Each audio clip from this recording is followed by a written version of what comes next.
గురుభ్యో నమః. శ్రీమాత్రే నమః. మనము లలితా సహస్రనామాలలో ఉన్నటువంటి మనోరూపేక్ష కోదండ అన్నటువంటి నామం గురించి తెలుసుకుంటూ ఉన్నాము. నిజానికి కోదండము అంటే ఏంటి? ఒక విల్లు, ఒక బాణాన్ని అమ్మవారు తన చేతిలో పట్టుకుంది. మరి అది ఎలాంటి కోదండమయ్యింది? అది చెరుకు విల్లుతో కూడుకొని ఉంది. ఇప్పుడు చెరుకు విల్లు చూడండి, చెరుకు విల్లు ఎలా ఉంటుంది? చెరుకు విల్లు అంతా కూడా ఆశాంతము మధురంగానే ఉంటుంది. అంటే చెరుకు విల్లులో చెరుకు గడ ఇంతవరకు తీయగా ఉంటుంది, తర్వాత చప్పగా ఉంటుంది అన్నటువంటి ఆలోచన ఏదీ ఉండదు. చెరుకు విల్లు అంతా కూడా మొదటి నుంచి చివరి వరకు కూడా అంతే మధురంగా ఉంటుంది. మరి ఆ తల్లి విల్లు పట్టుకోవడానికి కారణం ఏంటి? రామచంద్ర స్వామి అంటే ఎందుకు పట్టుకున్నాడు? ఆయన రాక్షసుల్ని సంహరించడానికి, ఆయన కోదండరాముడిగా మనల్నందరినీ అనుగ్రహించటం కోసం ఆయన కోదండాన్ని పట్టుకున్నాడు. మరి ఈ తల్లి ఎందుకు పట్టుకుంది అంటే మన మనసులో ఉండేటటువంటి రాక్షసత్వాన్ని సంహరించటం కోసం ఆ తల్లి ఆ చెరుకు విల్లు పట్టుకుంది. ఇదే చెరుకు విల్లు మన్మథుడి చేతిలో కూడా ఉంటుంది. మన్మథుడి చేతిలో ఆ చెరుకు విల్లు ఉన్నంతసేపు మన మనసు ఐహికమైనటువంటి సుఖాల కోసం పరుగులు తీస్తూనే ఉంటుంది. అప్పుడు కూడా మనం ఏం చేస్తాము? మల్లెపూలు కొనుక్కుంటాం. మల్లెపూలు కొనుక్కొని ఏం చేస్తాం? అబ్బా, వేసవి కాలం వచ్చేసింది, సంవత్సరానికి ఒక 3-4 నెలల పాటే ఈ మల్లెపూలు వచ్చేది, చక్కగా నేను నా తలలో సింగారించుకుంటాను అని మనం ఏం చేస్తాం? మల్లెపూలు కొనుక్కుంటాం. స్త్రీ యొక్క జన్మ హక్కు కూడా. పూలు పెట్టుకోవడం తప్పు కాదు, కానీ మనం దాన్ని దేనికి ఉపయోగిస్తూ ఉంటాము? ఒక శృంగారించుకోవడం కోసమే, మనల్ని మనం అలంకరించుకోవడం కోసం మన మల్లెపూలు కొనుక్కొని అలంకరించుకొని మురిసిపోతూ ఉంటాము. ఇది ఎప్పుడు మన్మథుడి చేతిలో కనుక చెరుకు విల్లు ఉంటే ఈ రకంగా జరుగుతుంది. అదే ఎప్పుడైతే ఆ చెరుకు విల్లుని మన తల్లి చేతిలో చూసామో వెంటనే ఏం చేస్తాము? అమ్మో, చైత్రమాసం వచ్చేసింది, ఆ తల్లిని చక్కగా మల్లెలతో అర్చన చేసుకుందాము. మల్లెలతో అర్చన చేసిన తర్వాత ఆ తల్లి పాదాలకి తగిలినటువంటి ఆ పూలని తీసుకొని ఒక్కొక్క పువ్వు కనుల కత్తుకొని ఆ తల్లి యొక్క పాదాల నుంచి మనము ఆ తల్లి పాదాల మీద వేసినటువంటి కుంకుమ వల్లే కదా నేను కూడా దీర్ఘ సౌమంగళ్యాన్ని పొందుతూ ఉన్నది. కాబట్టి నాకు అలాంటి దీర్ఘ సౌమంగళ్యం లభించాలని ఆ తల్లిని వేడుకుంటూ ఆ మల్లెపూలని అల్లుకుంటూ ఆ తల్లి ప్రసాదంగా ఆ మల్లెల్ని నా సిగలో తురుముకుంటాను అంటే ఆలోచనలో తేడా వచ్చిందా లేదా? అంటే ఎప్పుడైతే అమ్మవారి చేతిలో చెరకు విల్లు చూస్తామో తప్పకుండా మన ఆలోచన విధానంలో మనకి మార్పు వచ్చి తీరుతుంది. అలాగే చూడండి, సామాన్యంగా మనం ఆడవాళ్ళం ఏం చేస్తూ ఉంటాము? పని ఒత్తిడి ఎక్కువగా ఉందనుకోండి, ఉదయం అందరికీ కూడా అల్పాహారం చేయాలి. అలాంటప్పుడు ఏం చేస్తాము? ఒక పులిహోర కలిపేసామనుకో, చక్కగా అల్పాహారంగానూ పనికొస్తుంది, అమ్మవారికి నివేదన చేసినట్టుగా కూడా అనిపిస్తుంది అనేసి ఏం చేస్తాము? శుక్రవారం రోజు రెండు, స్వామి కార్యం స్వకార్యం రెండూ నెరవేరుతాయని ఏం చేస్తాము? అమ్మవారికి పులిహోర నివేదన చేద్దామని మన కుటుంబానికి సరిపడినంత బియ్యం మట్టికే వండి అమ్మవారికి పులిహోర నివేదన పెడతాము. ఇంకెవరైనా వచ్చారనుకోండి, అమ్మో మా నలుగురికే సరిపోతుంది, ఇంకొకరికి ఎక్కడి నుంచి తీసుకొస్తాను అంటూ దాన్ని దాచుకొని ఎవ్వరూ లేని సమయంలో మన వాళ్ళకి మనం ఉపాహారం పెడతాం. లేకపోతే ఎవరైనా వచ్చినప్పటికీ కూడా ఏం చేస్తాము? ఉదయం పూట కదండి అల్పాహారం చేసింది, ఏదో మా కుటుంబం వరకు సరిపోయినంతే చేసుకున్నామని ఏం చేస్తాము? తప్పదు కదా అన్నట్టుగా మొహం పెట్టి వారికి ఆ చేతిలో కొద్దిగా ప్రసాదం, అది కూడా పెట్టనట్టుగా, పెట్టక తప్పదన్నట్టుగా పెడతాము. కానీ ఎప్పుడైతే మనము ఆ తల్లి చేతిలో కోదండాన్ని చూస్తామో మన ఆలోచనలో తప్పకుండా మార్పు వస్తుంది. మీరు కూడా ఇది ప్రయత్నించి చూడండి. అమ్మవారి నామాన్ని, ఆ తల్లి చేతిలో ఉన్నటువంటి కోదండాన్ని కనుక మనం చూస్తూ ఉంటే తప్పకుండా మనం ఆలోచన విధానంలో మార్పు వస్తుంది. ఆ తల్లి తన యొక్క కుడివైపు ఉన్నటువంటి చేతిలో ఈ కోదండాన్ని పట్టుకుని ఉంటుంది. అప్పుడు అలా ఎలా ఆలోచిస్తామో? ఆ అమ్మవారి చేతిలో కోదండాన్ని చూసినప్పుడు, అరే పూజ అయ్యే అవ్వగానే వచ్చారే వీళ్ళు, సాక్షాత్ అమ్మవారి స్వరూపులు. కాబట్టి ఆ అమ్మవారి నేను చేసినటువంటి పూజలకి సంతోషించి అమ్మో నన్ను ఎంత ఆస్తిగా అమ్మ అని పిలుస్తోంది. నిజానికి మన అమ్మ కూడా కోరుకునేది ఏంటండి? మన అమ్మ మనం ఇది ఇస్తాము అది ఇస్తాము అని మనం చిన్నతనంలో పెంచిందా? ఏమీ లేదే. మనము ఏమీ ఇవ్వకపోయినప్పటికీ కూడా తల్లి ఏం చేస్తుంది? ఎప్పుడూ కూడా ప్రేమిస్తూనే ఉంటుంది. తల్లి ప్రేమకి ఎక్కడా కూడా కపటం ఉండదండి. కొడుకు ఎక్కడైనా కుటిలుడై ఉంటాడేమో, కానీ తల్లి ప్రేమలో ఎక్కడా కూడా కల్మషం ఉండదు. పైగా తల్లి ప్రేమ ఇంకా ఎవరి మీద ఎక్కువగా ఉంటుంది? ఎవరైతే తన సంతానంలో బలహీనులుగా ఉన్నారో వారిపైన అవ్యాజమైనటువంటి ప్రేమ, అంటే మిగతా పిల్లల కంటే కూడా ఎక్కువ ప్రేమ తల్లి ఆ పిల్లల మీద చూపిస్తూ ఉంటుంది. చూడండి, ఉదాహరణకి మన పిల్లల్లోనే ఉన్నటువంటి 2-3 పిల్లల్లోనే ఎవరైనా బక్కపలసగా ఉండి కొంచెం శక్తి లేనటువంటి వారు ఉన్నారనుకోండి, మనం ఏం చేస్తాము? ఏదైనా మధుర పదార్థం, ఏదైనా చక్కెర పొంగలి చేస్తే అందులో జీడిపప్పు బాగా వేసి చేస్తాం కాబట్టి, నెయ్యి బాగా పోసి చేస్తాం కాబట్టి, వెంటనే ఏం చేస్తాము? మిగతా అందరికంటే కూడా ఎవరైతే బలహీనంగా ఉన్నారో, అర్భకుడిగా ఉన్నాడో వాడికి ఏం చేస్తాం? కొంచెం ఎక్కువగా పెడతాను. తిన్నానా, బాగా నెయ్యి పోసి చేశాను, కొంచెం పుష్టి కలుగుతుంది, కొంచెం ఒళ్ళొస్తుంది అంటూ వాడు వద్దు అంటున్నప్పటికీ కూడా బలవంతంగా నా కన్న కదా, నా బుజ్జి కదా అంటూ ఆ పిల్లవాడికి తినిపిస్తాము. అమ్మవారు కూడాట అలాగే. మరి ఆ తల్లి లౌకికంగా మనం తల్లిగా ఉండి ఒకరిద్దరి పిల్లల్ని ఇంత ప్రేమగా చూసుకుంటే, ఆ తల్లేమో జగజ్జనని, జగత్తులో ఉన్నటువంటి జీవులందరికీ కూడా ఆ తల్లే కదా మరి కన్న తల్లి. ఆ తల్లికి ఇంకెంత ప్రేమ ఉంటుందండి. మనం ఒక్కసారి ఆ తల్లిని అమ్మా అని పిలిస్తే చాలు, తప్పకుండా ఆ తల్లి పరుగు పరుగున వచ్చి మన యొక్క ఆర్తిని తీర్చుతుంది. కాబట్టి మనం కూడా ఆ తల్లి దగ్గర నుంచుని, అమ్మా నీ దయ కోరి నిన్ను నేను శరణు వేడుతూ నీ చేతిలో ఉన్నటువంటి కోదండాన్ని నేను ధ్యానం చేస్తున్నాను. నా ఇంద్రియాలు ఎప్పుడూ కూడా ఐహికమైనటువంటి సుఖాలనే కోరుకుంటున్నాయి. నా కనులు ఎప్పుడూ కూడా ఏం చేస్తూ ఉన్నాయి? నేను పొందలేనటువంటి అందాలని పొందాలని ఎప్పుడూ కూడా తహతహలాడుతూనే ఉన్నాయి. నిజానికి చూడండి, ఎవరైనా మనకి స్త్రీలలో ఎలా ఉంటుంది సామాన్యంగా, ఎవరైనా 6-7 వేలు పెట్టి చక్కటి పట్టు చీర కొనుక్కున్నారనుకోండి, వెంటనే మన మనసు ఏం చేస్తుంది? సామాన్యంగా ఆడవాళ్ళకి చీరల పట్ల, ఆభరణాల పట్ల చాలా మక్కువ ఉంటుంది. వెంటనే మనం ఏం చేస్తాము? భర్త దగ్గరికి వెళ్ళి మూతి 30 వంకర్లు తిప్పేసి, చూసారా వాళ్ళ ఆయన ఎంత చక్కగా చీర కొనిచ్చారో, మీరు ఉన్నారు, ఒక 2 వేలు పెట్టి కొనివ్వడానికే నానా మాటలు అంటారు అంటూ మన ఆర్థిక పరిస్థితి తెలిసినప్పటికీ కూడా మనము పరి విధాల పరితాపాన్ని పొందుతాము. వెంటనే ఏం చేస్తాము?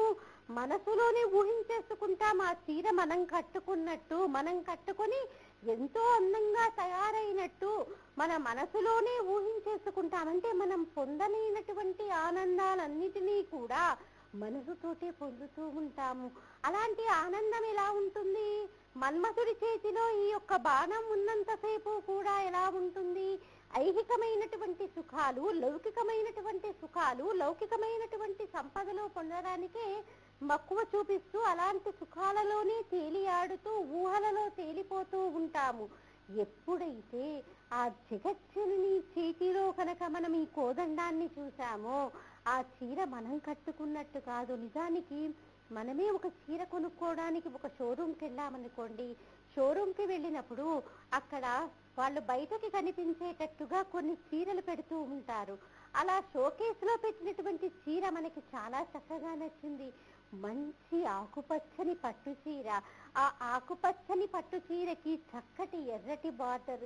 అది చూడగానే మన మనసు మన గురించి ఆలోచించకుండా వెంటనే ఏమనిపిస్తుంది? అమ్మో, వసంత నవరాత్రులు ఇవి. ఈ వసంత నవరాత్రులలో నా తల్లి జగదంబకి ఈ చీర కనుక మనము అలంకరించామనుకో ఎంత చక్కగా ఉంటుంది. అసలే చల్లని తల్లేమో, చంద్రబింబాన్ని పోలినటువంటి ముఖంతో ఉండేటటువంటి తల్లికి ఈ ఆకుపచ్చని చీర, అందున ఇంత ఎర్రటి బార్డర్తో ఉన్నటి చీర ఎంత అందంగా ఉంటుంది. పసుపు రాసుకొని ఉన్నటువంటి ఆ తల్లి మోముకి ఆకుపచ్చ వన్నె రంగు చీర కడితే ఇంకా అందంగా ఉండి మన కోరికలన్నీ ఇట్టే అనుగ్రహిస్తున్నట్టుగా ఆ తల్లి మనకి కనిపిస్తుంది అన్నటువంటి ఆలోచన మనకి తప్పకుండా కలిగి తీరుతుంది. ఇప్పటి వరకు మన మనసు ఎలా ఆలోచించింది? ఆ చీరని మనము పొందాలన్నటువంటి ఆలోచనతో ఉన్నాము. కానీ ఎప్పుడైతే ఆ తల్లి యొక్క చేతిలో కోదండాన్ని చూసామో, ఐహికమైనటువంటి సుఖాల వైపు కాకుండా మనం ఊహల్లో తేలిపోకుండా ఆ తల్లి వైపుగా, లేకపోతే అమ్మవారు కట్టుకున్నట్టుగానే కాదు, మనకు ఉన్నంతలో, శక్తి ఉన్నంతలో అలాంటి రంగు చీరని కొనుక్కొని వచ్చి మన ఇంట్లో పనమ్మాయికైనా పెట్టి, అమ్మ నేను అమ్మవారి పేరు తలుచుకొని నీకు ఈ చీరని పెడుతున్నాను, చక్కగా అలంకరించుకురురా అని దానిలో ఆ చీర కట్టుకున్న తర్వాత అమ్మవారిని చూడగలిగినటువంటి శక్తి మన మనసుకి అప్పుతుంది. అంటే ఏంటి? ఒక రకంగా మనం మానసికంగా ఆ తల్లికి చాలా దగ్గర అయిపోతున్నాము. ఆ తల్లికి చాలా దగ్గర అవ్వాలంటే మనం చెయ్యాల్సిందల్లా ఏంటి? ప్రతి పనిని కూడా మనం ఆ తల్లి పరంగా చూసుకోవాలి. ప్రతి పనిని కూడా ఆ తల్లి అనుగ్రహంతో నేను చేస్తున్నానన్నటువంటి భావనతో మనము చేసినట్లయితే తప్పకుండా ఈ మనోరూపేక్ష కోదండ అన్నటువంటి నామానికి సార్థకత చేకూరుతుంది. కాబట్టి ఆ తల్లి చేతిలో పట్టుకున్నటువంటి కోదండాన్ని కనుక మనం దర్శనం చేస్తే తప్పకుండా ఆ స్థితికి ప్రతి ఒక్కరం కూడా వెళ్ళగలుగుతాం. అందుకే మనకి సౌందర్య లహరిలో మన శంకర భగవత్పాదుల వారు కూడా తను పౌష్పం మౌర్వీ మధుకరమయి పంచవిశిఖా వసంత సామంతో అంటూ మనకి ఎంతో చక్కటి శ్లోకాన్ని అనుగ్రహించారు. వసంత సామంతో అంటూ ఆయన ఏం చెప్పారు? అమ్మా, వసంతుడికి అంత శక్తి ఎక్కడి నుంచి వచ్చిందో తెలుసా? ఎందుకంటే ఈ మన్మథుడికి అసలు ఆకారం లేనటువంటి వాడు, ఆకారం లేనటువంటి ఆ మన్మథుడు అంత శక్తివంతుడై ఉండి చెలికాడు చూద్దామా మన్మథుడు, పోనీ ఆయన రథం చూద్దామా, మలయమారుతమే ఆయన యొక్క రథంగా ఉంటుంది. అలాంటి మన్మథుడు కూడా అంత శక్తి సంపన్నుడిగా ఉండడానికి కారణం ఏంటి? ఆయన బాణాలు చూద్దామా, అమ్మవారు పెట్టుకున్నట్టే ఆయన కూడా పుష్ప బాణాలే పట్టుకుంటాడు. మరి అయినప్పటికీ అంత శక్తివంతుడైనటువంటి వాడిగా మన్మథుడు ఉండడానికి కారణం ఏంటంటే అమ్మవారి యొక్క ఓరకంటి చూపు ఆ యొక్క మన్మథుడి పైన ఉండటం వల్లే అంతటి బలహీనుడైనటువంటి మన్మథుడికి కూడా అంత శక్తి కలిగిందిట. కాబట్టి ఆ బలహీనుడైనటువంటి మన్మథుడికి అంత శక్తి కలిగినప్పుడు మనం మనసుతోటి ఆ తల్లికి దగ్గరగా అవుతూ ఉన్నామనుకోండి, ఇంకా మనం ఎంత శక్తివంతులమవుతాము. కాబట్టి ఆ రకంగా ఆలోచిస్తూ ఆ అమ్మవారికి మనం మానసికంగా దగ్గరవ్వడానికి ప్రయత్నం చేయాలి. ఎవరైనా సువాసిని మన ఇంటికి వచ్చారనుకోండి, వచ్చినటువంటి వారికి రాను రాను మనకి చాలా కష్టం కలిగించేటటువంటి విషయం ఏంటంటే, బొట్టు అనగానే స్త్రీ చాలా పవిత్రంగా భావించేటటువంటి వాటిల్లో కుంకుమ ఒకటి. కానీ ఇప్పుడు మనం చూస్తూ ఉంటే ఏ స్త్రీ ముఖాన కూడా మనం చక్కగా బొట్టు కనిపించేటట్టు పెట్టుకుంటున్నటువంటి స్త్రీ ముఖార విందాన్ని చూడడం చాలా అరుదుగా జరుగుతుంది. ఎవరినైనా చూడండి, కనిపించకుండా బొట్టు పెట్టుకుంటారు. అసలు కుంకుమ అన్నటువంటి మాటే ఉన్నది. ఎందుకో మరి వాళ్ళకి నామోషీనో, లేకపోతే సీరియల్స్ ప్రభావమో, లేకపోతే వాళ్ళు బాగా చదువుకునేసరికి ఆ చదువుతో వచ్చినటువంటి విజ్ఞానం వల్ల వాళ్ళు నేర్చుకున్నటువంటి సంస్కారమో తెలియదు, కానీ అసలు బొట్టు అన్నదే కనిపించదు. కాబట్టి మనము వచ్చినటువంటి స్త్రీకి ఏం చేస్తాము? చక్కగా బొట్టు పెడతాం. మనమే పెట్టుకున్నప్పుడు ఇంకొకరికి పెట్టేటటువంటి అవకాశమే లేదు కదా.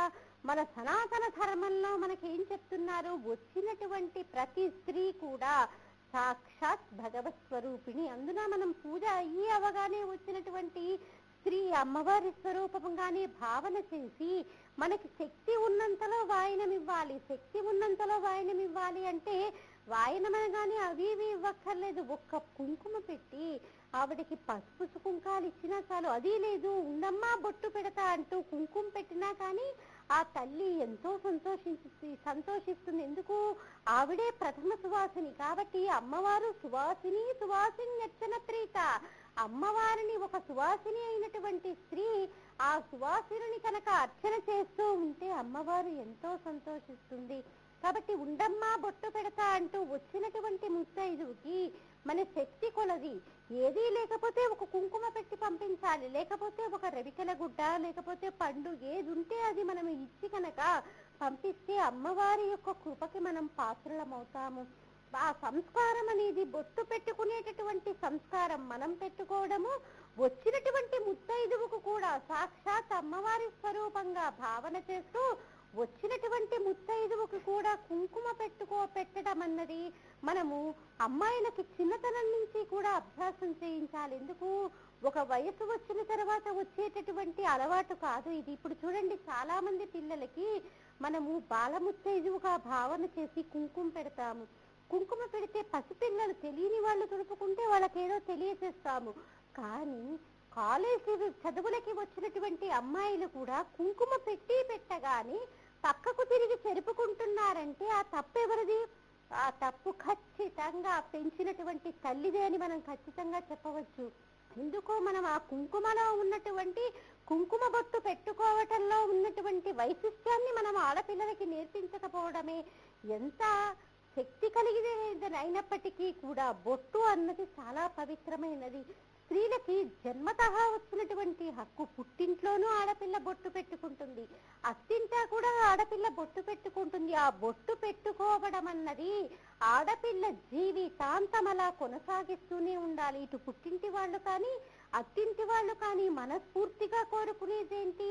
ప్రతి స్త్రీ కూడా అలా బొట్టు పెట్టుకుంటూనే ఉండాలని మనస్ఫూర్తిగా త్రికరణ శుద్ధిగా కోరుకుంటుంది. కాబట్టి ఆ బొట్టు యొక్క పవిత్రతను గుర్తెరిగేటట్టుగా మనం మన ఆడపిల్లలని పెంచి తీరాలి. కాబట్టి వచ్చినటువంటి సువాసినికి కూడా మనం ఏం చెయ్యాలి? ఈ రకంగా మనము ఆ బొట్టు పెట్టి అమ్మవారికి తాంబూలం ఇచ్చినట్లుగా భావన చేస్తూ మనము వచ్చినటువంటి స్త్రీని మనము సత్కరించాలి. ఇది సంస్కారం ఎప్పుడు అలవడుతుంది?